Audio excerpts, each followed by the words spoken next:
ప్రభు నామమునకు స్తోత్రాలు. అందరికీ వందనాలు. ప్రియమైన దేవుని సహోదరి సహోదరులకు, క్రైస్తవ సంఘమునకు, క్రైస్తవ లోకమునకు ఒక సమాచారం.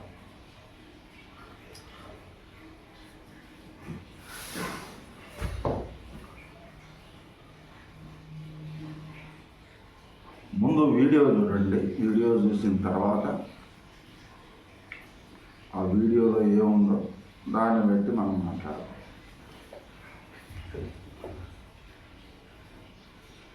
నమ్మలేదు, భగత్ సింగ్ నమ్మలేదు, అల్లూరి నమ్మలేదు, అంబేద్కర్ నమ్మలేదు, మీ తాత నమ్మలే, పాస్టర్ వాళ్ళ తాత కూడా నమ్మలే.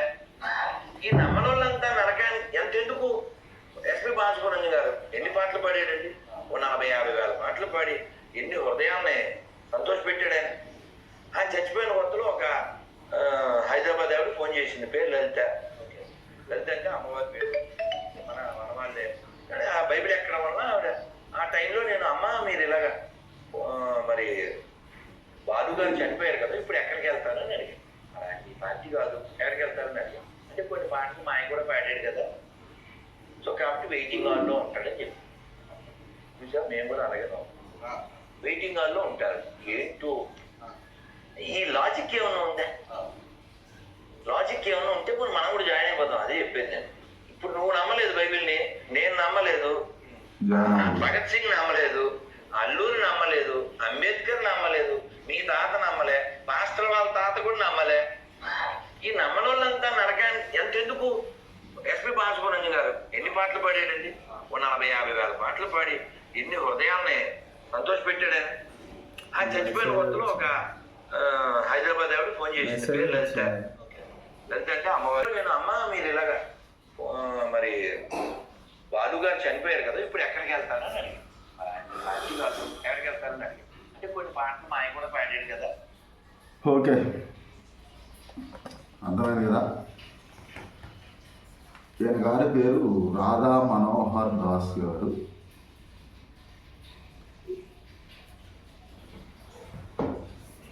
ఆయన ఏ ప్రశ్న అడిగింది మీరు స్పష్టంగా చూశారు. ఎందుకంటే ఆ వీడియో కాపీ రైట్ పెడతామని అట్లా చూపించడం జరిగింది, అర్థం చేసుకోగలరు. కేఆర్ టీవీలో ఇంటర్వ్యూ ఇస్తూ మహనీయులు, మహానుభావులు, భగత్ సింగ్ గారు, అల్లూరి సీతారామరాజు, యుద్ధ వీరుడు, పోరాట యోధుడు, ఇంకా గొప్ప గొప్ప చరిత్రకారులు, వాటెవర్ ఎవరైనా ఎంత గొప్ప వాళ్ళైనా సరే, బాలు గారు, వీరందరినీ కోట్ చేస్తూ వీరందరికీ నరకం ఉందని రాధా మనోహర్ గారు డిక్లేర్ చేస్తున్నారు. ఆయనకు ఒక డౌట్ ఉంది. దాన్ని బైబిల్ ప్రకారం వారి పరిస్థితి ఏంటి అని ఆయన అడగడం జరిగింది. దీనికి మన సమాధానం చెప్పవలసిన బాధ్యత మనకు ఉంది కాబట్టి చెప్పడం జరుగుతుంది. నాకు ఒకటి అర్థం కావట్లేదు.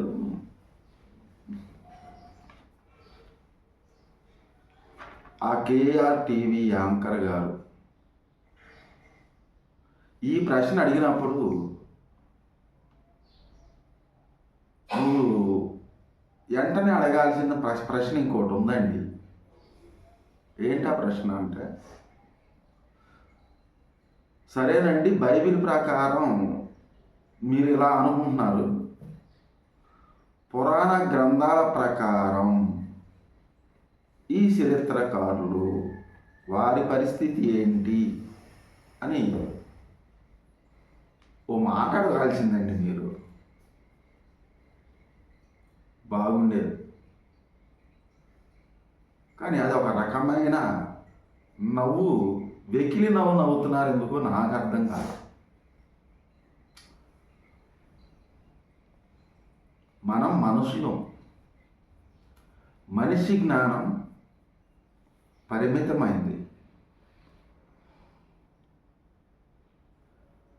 ఎందుకు ఇలా పరిమితమైంది అని చెప్తున్నానంటే, ఈ రోజుకి ఈ సృష్టిని మనం పరిశీలన చేస్తా నేర్చుకుంటానే ఉన్నాం. ఈ సృష్టిని పరిశీలన చేస్తా నేర్చుకుంటానే ఉన్నాం. వేల కోట్లు ఖర్చు పెట్టి ఈ సృష్టిలో ఇంకేమున్నాయో, ఆకాశంలో ఏముందో, అంతరిక్షంలో ఏముందో పరిశోధనలోనే ఉన్నాం. ఇంకా మనం మనిషి జ్ఞానం అంతవరకే నేర్చుకునే వాళ్ళం, పోయేంత వరకు నేర్చుకుంటూనే ఉంటాం. కానీ దైవ జ్ఞానం వేల కోట్ల సంవత్సరాల క్రితం ఈ సృష్టిని సృజించటం జరిగింది. దాన్ని ఇప్పటికీ పరిశీలన చేస్తున్నామంటే మన జ్ఞానం ఏ పాటిదో మీకు అర్థం చేసుకొని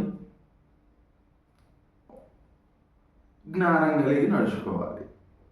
అంటే దైవ జ్ఞానం గొప్పది, మన జ్ఞానం ఆవగింజంతది అని అర్థం చేసుకోవాల్సిన మనం ఆకాశం నుండి వర్షం ఎలా వస్తుందో తెలియదు, దానికి పరిశీలన. భూమిలో నుండి ఖనిజ లవణాలు, ఇంధనం, వాటికి పరిశీలన. మన జ్ఞానం ఎంతటి జ్ఞానం అని ఎప్పుడైనా సమాజం ఆలోచించాలి. కానీ ఎవరికి వారు మనం జ్ఞానవంతులు అనుకొని బతికేస్తున్నాం. మనమే జ్ఞానవంతులు అనుకొని బతికేస్తున్నాం. దైవ జ్ఞానం అపారమైనది, అనంతమైనది. మనిషి జ్ఞానం ఆవగిందంత. మన జ్ఞానంతో ప్రశ్నిస్తే ఆ ప్రశ్న సమాధానం మనకి దేవుడు ఒక లెటర్ ఇచ్చాడు, బైబిల్ గ్రంథం అనే లెటర్.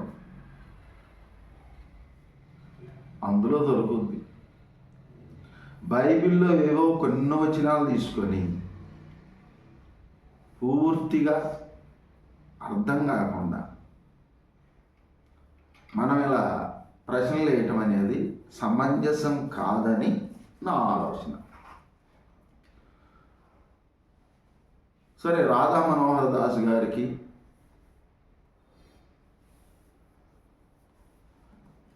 అడిగిన ప్రశ్నలకు సమాధానం ఇవ్వాల్సిన బాధ్యత మనకి ఉంది కనుక చెప్తున్నా. బైబిల్లో రాయబడిన బైబిల్ ప్రకారం ఈ మహనీయులు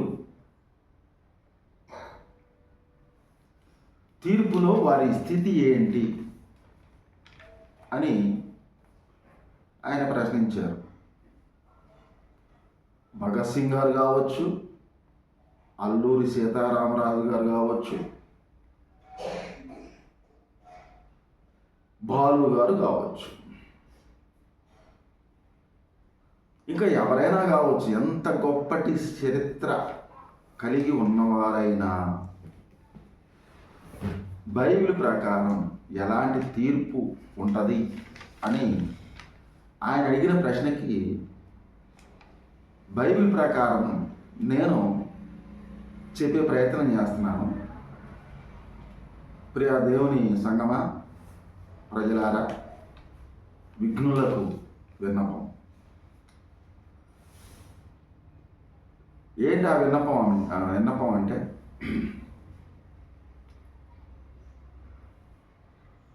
ఈ మహనీయులు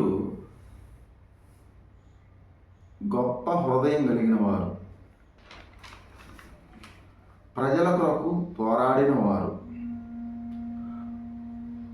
ప్రజల రక్షణ కొరకు నిలబడిన వారు. బైబిల్ అనేది అనగా దేవుడు అనేది దేవుడు పక్షపాతి కాడు. రోమీయులకు రాసిన పత్రిక 2వ అధ్యాయము 11వ వచనం, దేవునికి పక్షపాతి లేదు కాడు. ధర్మశాస్త్రము లేక పాపం చేసిన వారందరూ దేవుడన్న వ్యక్తికి కులమని, మతమని, గొప్పవారని, చిన్నవారని, దరిద్రులని పక్షపాతము లేదు. గొప్పవారు కావచ్చు, చరిత్రకారులు కావచ్చు, భిక్షగాడు కావచ్చు, మానవ జాతి సమస్తము ఆయన దృష్టిలో ఒక్కటే. తీర్పు దినాన అని ఈ రాధా గారు గుర్తుపెట్టుకుంటే మంచిది. బైబిల్ ప్రకారం చదువుదాం. చదవండి. రోమీయులకు రాసిన పత్రిక 2వ అధ్యాయము 11 వచనం నుండి మనం 14-15 వచనాల వరకు ఏమి రాసిందో చదువుకున్నాం. దేవునికి పక్షపాతము లేదు. దేవునికి పక్షపాతము లేదు. ధర్మశాస్త్రము లేక పాపం చేసిన వారందరూ ధర్మశాస్త్రము లేకయే నశించెదరు. ధర్మశాస్త్రము లేకయే నశించెదరు. 14 కంటిన్యూ. ధర్మశాస్త్రము లేని అన్య జనులు స్వాభావికముగా ధర్మశాస్త్ర సంబంధమైన క్రియలను చేసిన ఎడల వారు ధర్మశాస్త్రము లేని వారైనను తమకు తామే ధర్మశాస్త్రమునైనట్టు ఉన్నారు. వీళ్ళు నీతిని అనుసరించారు. ధర్మశాస్త్రము లేకనే ధర్మశాస్త్రము కలిగి ఉన్నారు వాళ్ళు ఈ లేఖన భాగం ప్రకారం. కాబట్టి తీర్పు దినములో బైబిల్ గ్రంథం కృప, ప్రేమ, సమాధానం, వ్యక్తి రూపాన్నో గౌరవాన్నో చూడదు. దేవుడన్న ఆయన వ్యక్తి రూపాన్ని, అధికారాన్ని, ధనాన్ని, అంతస్తును బట్టి చూడరు. అందరూ ఆయన దృష్టిలో సమానులే.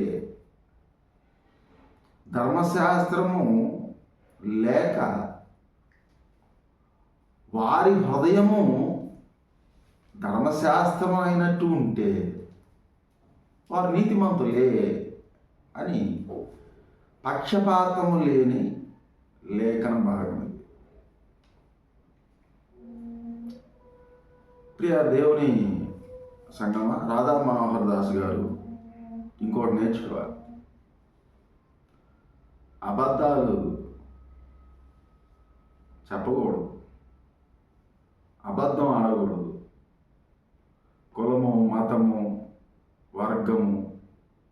ఇలాంటివి ఏవి దేవునికి ఉండవు. నిర్గమాకాండం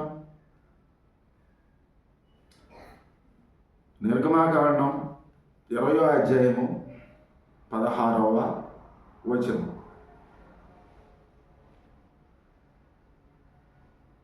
నిర్గమాకాండం 20వ అధ్యాయము 16వ వచనములో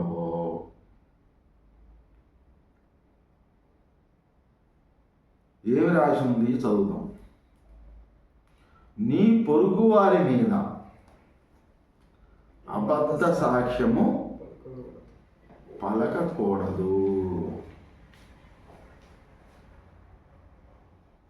నీ పొరుగు వారి మీద అబద్ధ సాక్ష్యము పలకకూడదు.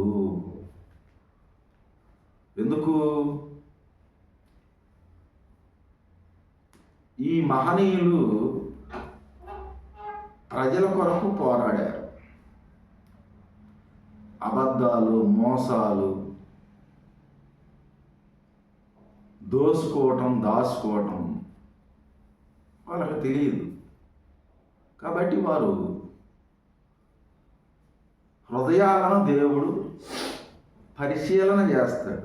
హృదయాలను దేవుడు పరిశీలన చేస్తాడు. ఇర్మియా గ్రంథం 17వ అధ్యాయము 10వ వచనం. ఇర్మియా గ్రంథం 17వ అధ్యాయము 10వ వచనం.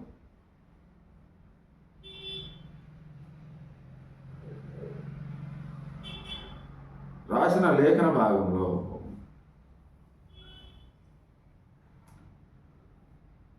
ఒకసారి చదువుతాను, గమనించండి.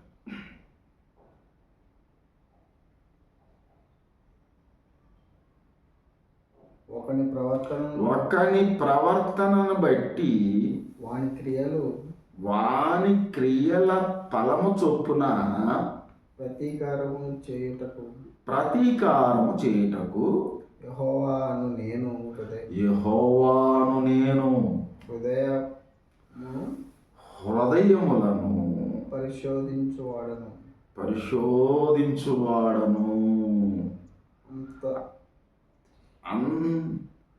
అంతరింద్రియములను చూసారా? అంతరింద్రియములను పరీక్షించువాడు. ఇక్కడ కులం ఉందా? ధనవంతుడైన ఉందా? పేదవాడని ఉందా? యెహోవాను నేను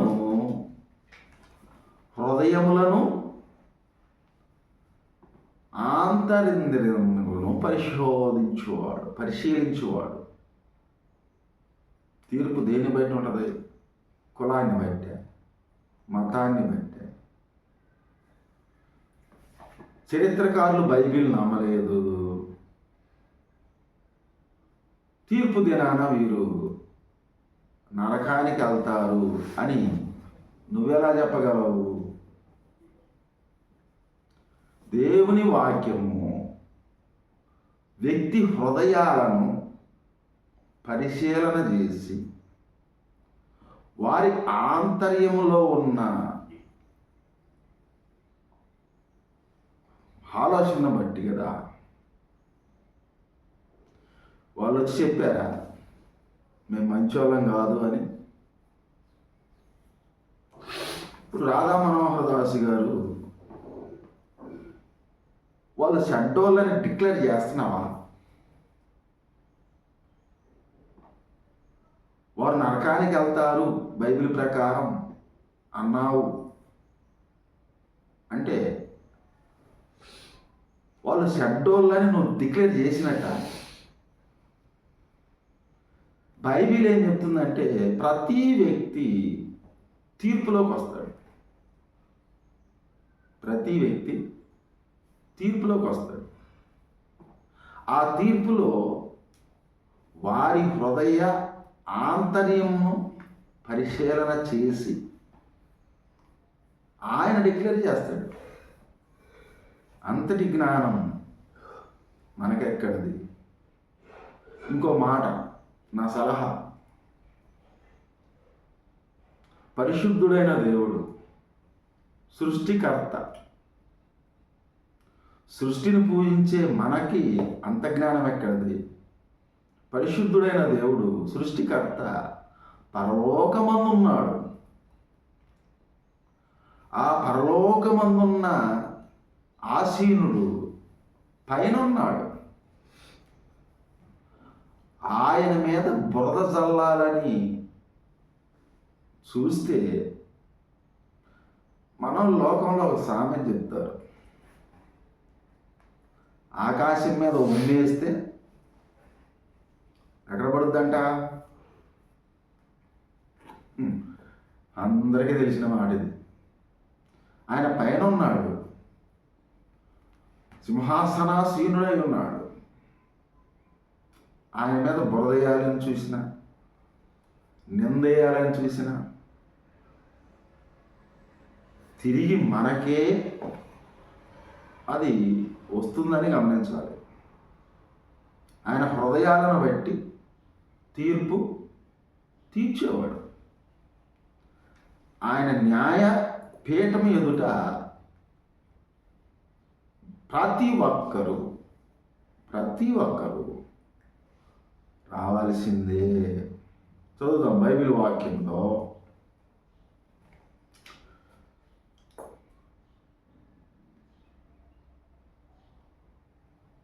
మత్తయి సువార్త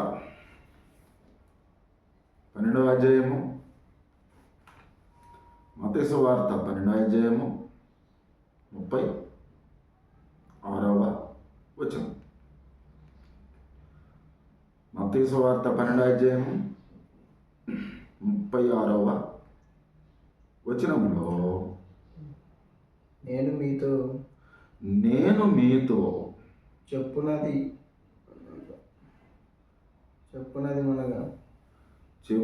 ఏమనగా మనుషులు పలుకు వ్యర్థమైన ప్రతి మాటను గూర్చి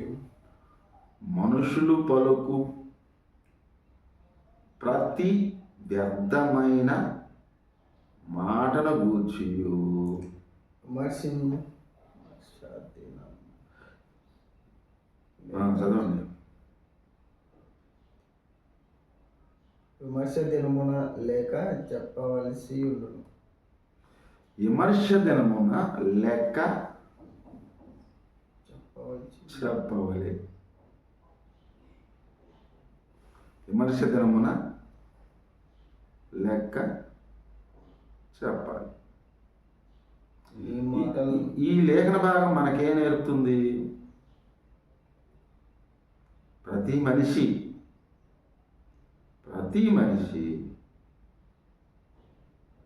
దేవునికి విమర్శ అంటే తీర్పు దినమున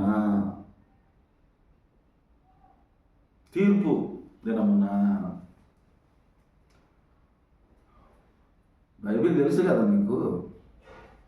మత్తయి సువార్త చదవండి కావాలంటే 12వ అధ్యాయం 36వ వచనం 37 వరకు నేను చదువుతాను వినండి.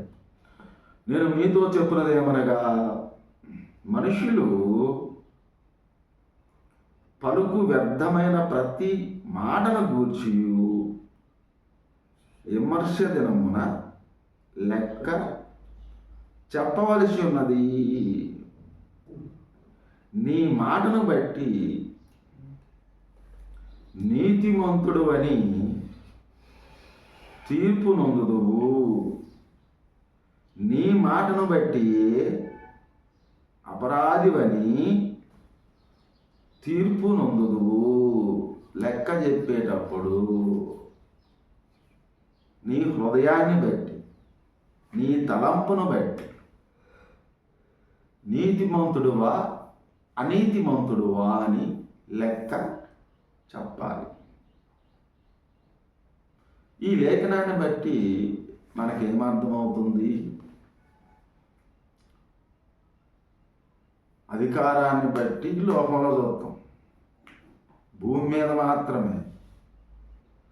ఎంత గొప్ప చరిత్రకారులైనా వారి హృదయాన్ని బట్టి తీర్పు ఉంటుంది. ఎన్ని పాటలు పాడినా నీ తలంపును బట్టి తీర్పు ఉంటుంది. ప్రియ దేవుని పిల్లలారా, మీకు ఒక విషయం చెప్తాను. ప్రపంచానికి లేదా సమాజానికి మన ఎదుటికి వచ్చిన లేదా మనతో కొలీగ్స్ వారిని మంచివారా చెడ్డవారా ఎలా నిర్ణయిస్తాం? తన ప్రవర్తన, ఆలోచన, మనస్సు, తలంపు, ఉద్దేశం బట్టి కదా. భూమి మీద మనమే వారి ఎలాంటి వారని స్నేహం చేయాలా, దూరం ఉండాలా అని మనం నిర్ణయించుకుంటాం కదా. మరి పరలోకమందున్న దేవుడు హృదయ పరిశీలన చేయడం, ఆ రోజు లెక్క అప్పజెప్పాలి కదా. ఈ భూమి మీద శాశ్వతం అనుకుంటున్న మనం,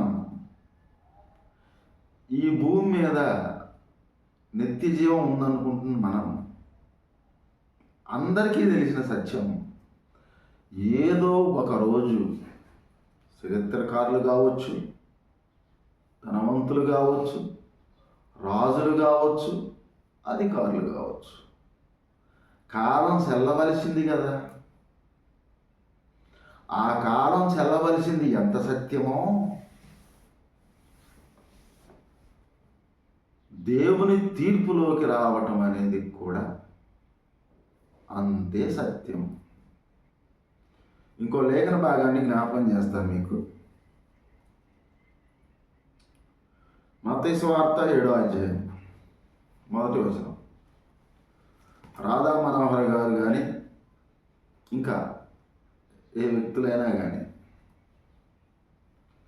ఎదట వారికి ఈ భూమి మీద తీర్పు తీర్చకండి.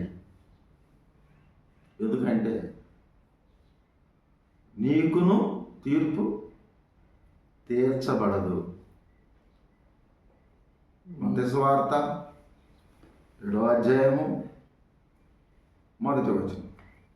మీరు తీర్పు తీర్చుకుడి, మీరు తీర్పు తీర్చకుడి, అప్పుడు మిమ్మల్ని గూర్చి తీర్పు తీర్చబడదు. అప్పుడు మిమ్మల్ని గూర్చి తీర్పు తీర్చబడదు. తీర్చబడదు. దేవుడు ఉన్నాడు, ఒక్కడే దేవుడు. భూమి మీద మనం పేరు ప్రఖ్యాతుల కొరకు ప్రాకులాడుతున్నాం. తీర్పు తీర్చకండి.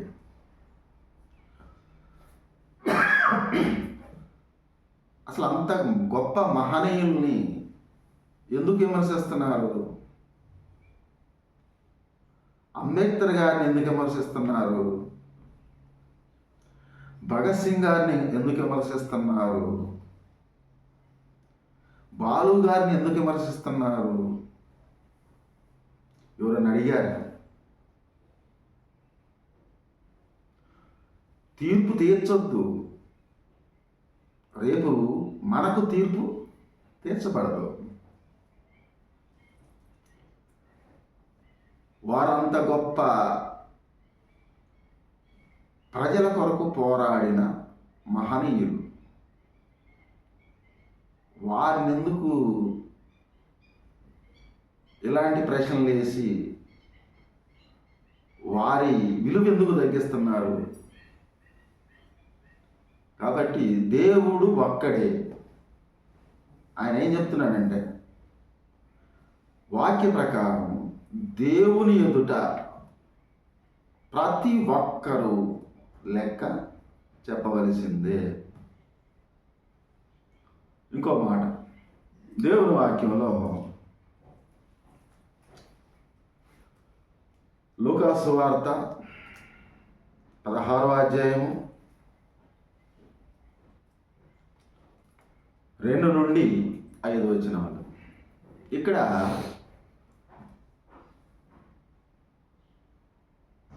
లూకా సువార్త 15వ అధ్యాయము 2 నుండి 5 వచనాలు. పేద లాజరు అని ఒక వ్యక్తి ఉంటాడు. ఈ పేద లాజరు రోగాలతోనూ రుగ్మతలతోనూ వేదనతోనూ ఈ భూమి మీద తన జీవితం గడిపిన వ్యక్తి, భిక్షమెత్తుకొని అడుక్కున్న వ్యక్తి. ఈ ఉపమానంలో యేసుక్రీస్తు వారు ఏం తెలియజేస్తున్నారు అంటే, భూమి మీద నీ ఘనతను బట్టో, నీ అధికారాన్ని బట్టో,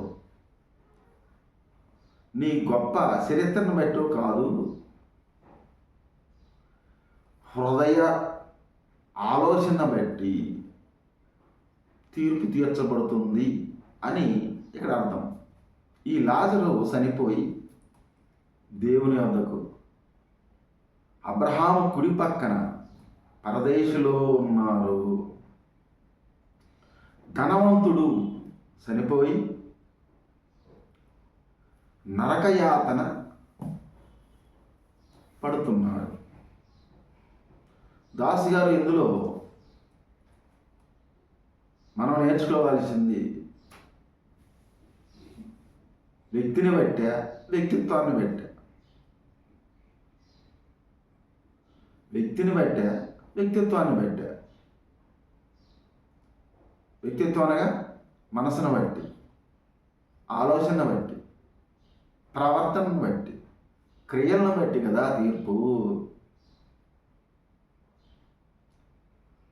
దేవుని వాక్యము ఎన్నో సందర్భాల్లో యేసు వారి వద్దకు ఒక రోగి వస్తాడు. నీ విశ్వాసమే నిన్ను స్వస్థపరుస్తుంది. ఇంకా కొన్ని సందర్భాల్లో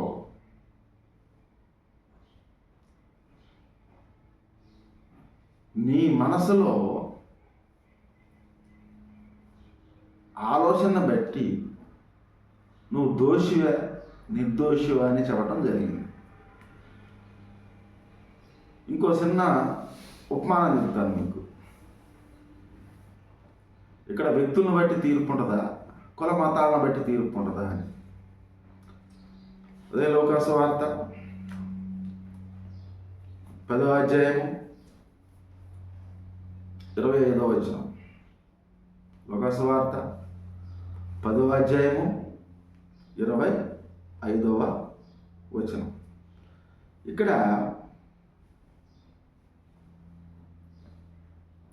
యేసుక్రీస్తు వారు ఉపమానం చెప్తున్నాడు. ఇదిగో ఒకప్పుడు ధర్మశాస్త్ర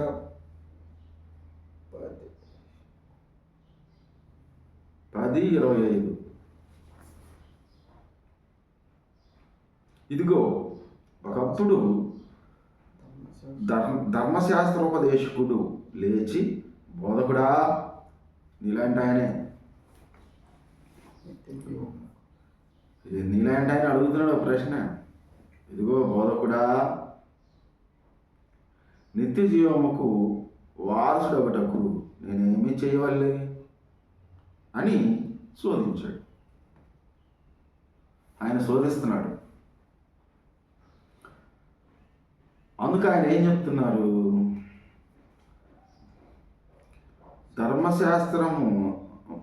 ధర్మశాస్త్రం అందేమి వ్రాయబడి ఉన్నది, నీవేమి చదువుచున్నావని అతన్ని అడుగ్గా, అతడు దేవుడైన ప్రభువుని నీ పూర్ణ హృదయముతోనూ, నీ పూర్ణ మనసుతోనూ, నీ పూర్ణ శక్తితోనూ, నీ పూర్ణ వివేకముతోనూ ప్రేమింపవలనియు, నిన్ను వలె నీ పొరుగు వారిని ప్రేమింపవలనియు వ్రాయబడి ఉన్నదని చెప్పారు. వ్రాయబడి ఉన్నదని చెప్పాను. అందుకు ఆయన, సరిగా ఉత్తరం ఇచ్చితివి, అలాగు చేయుము, అప్పుడు జీవించదవని అతనితో చెప్పాను. నీలాంటి ఒక ప్రశ్న వేసాడు. దానికి యేసుక్రీస్తు వారు ఈ ధర్మశాస్త్ర ప్రకారం ఎవరు నీతిమంతులు అంటే నిన్ను వలె నీ పొరుగువారిని ప్రేమించిన వారు. ఈ మహనీయులు లోకాన్ని ప్రేమించారు, పేదలను ప్రేమించారు, దరిద్రుల్ని ప్రేమించారు, యుద్ధాలు చేశారు, పోరాడారు. స్వతంత్ర యోధులు, స్వతంత్రాన్ని తీసుకొచ్చిన యోధులు వీళ్ళు. ఈ మహనీయులు దేవుణ్ణి ప్రేమించలేదంటావా? పేదలను ప్రేమించిన వారు దేవుణ్ణి ప్రేమించలేదని నీకు చెప్పారా? వాళ్ళని దోషుల్ని చేస్తున్నావా? నిన్ను వలె నీ పొరుగు వారిని ప్రేమించిన వారు ఎవరు ధర్మశాస్త్ర ప్రకారం నీతిమంతులు? నిన్ను వలె నీ పొరుగు వారిని ప్రేమించిన వారు. రెండవది, నీ దేవుడైన యెహోవాను పూర్ణ హృదయముతో, పూర్ణ మనస్సుతో, పూర్ణ ఆత్మతో ప్రేమించిన వారు.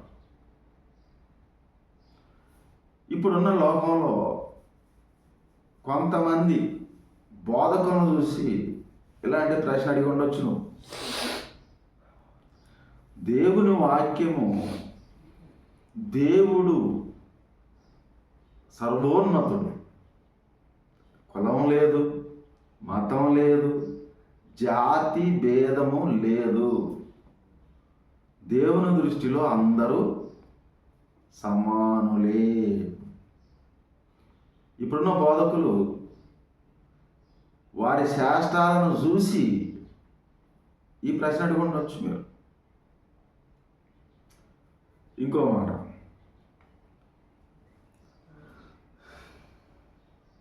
యేసుక్రీస్తు వారు అప్పటికప్పుడు ఒక వ్యక్తిని, నేడు నీవు నాతో కూడా ఉంటావు, దేని బట్టి చెప్పారు అని సిలువ వేశారు. యేసుక్రీస్తు వారిని సిలువ వేశారు.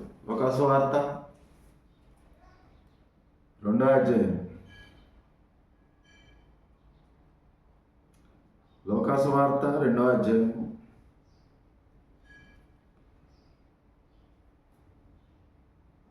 23వ అధ్యాయము 43వ వచనాలు.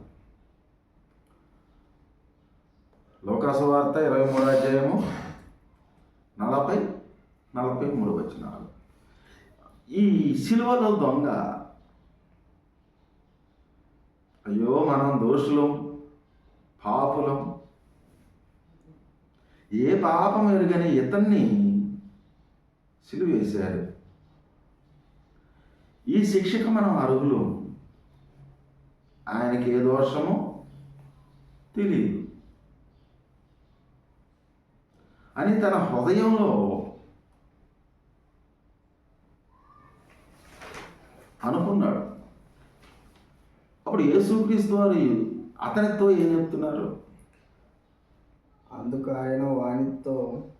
అందుకు యేసు వారు వానితో, నేడు నీవు నాతో కూడా పరదేశులో ఉందువని, నేడు నీవు నాతో కూడా పరదేశులో ఉందువని నిశ్చయముగా నీతో చెప్పుచున్నా. ఖచ్చితంగా చెప్తున్నా, నిశ్చయముగా నీతో చెప్పు. ఏం చూస్తుంటారు? దాసు గారు ఏం చూస్తుంటారు అంటే, సృష్టికర్త అయిన దేవుడు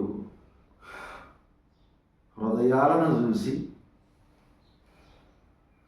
వారిని చేర్చుకుంటారని అర్థమవుతుంది. దొంగ, సిలువలో దొంగ తన హృదయాన్ని చూసి, నేడు నీవు నాతో కూడా పరదేశిలో ఉందువని చెప్పాడు. దీన్ని బట్టి దాసు గారికి సవనయంగా వివరించే విజ్ఞాపన ఏమిటి అంటే, సృష్టికర్త అయిన దేవునికి కులమతాలు లేవు, పక్షపాతము లేదు, రాగద్వేషాలు లేవు. ప్రేమించాడు కనుకనే లోకం కొరకు, లోకంలో ఉన్న ప్రజల కొరకు శిలువ మరణం పొందాడు. ఆయన చెప్తున్నాడు, నా ప్రాణము మీ కొరకు అర్పిస్తున్నాను. ఆ అధికారం నాకు దేవుడిచ్చాడు.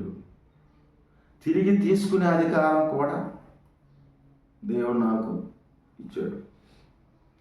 ఈ లోకంలో ఉన్న నీతిమంతుల కొరకు, అవినీతిమంతుల కొరకు, చరిత్రకారుల కొరకు, భక్తుల కొరకు, దరిద్రుల కొరకు, ప్రతి ఒక్కరి కొరకు శిలువ త్యాగం చేసిన వ్యక్తి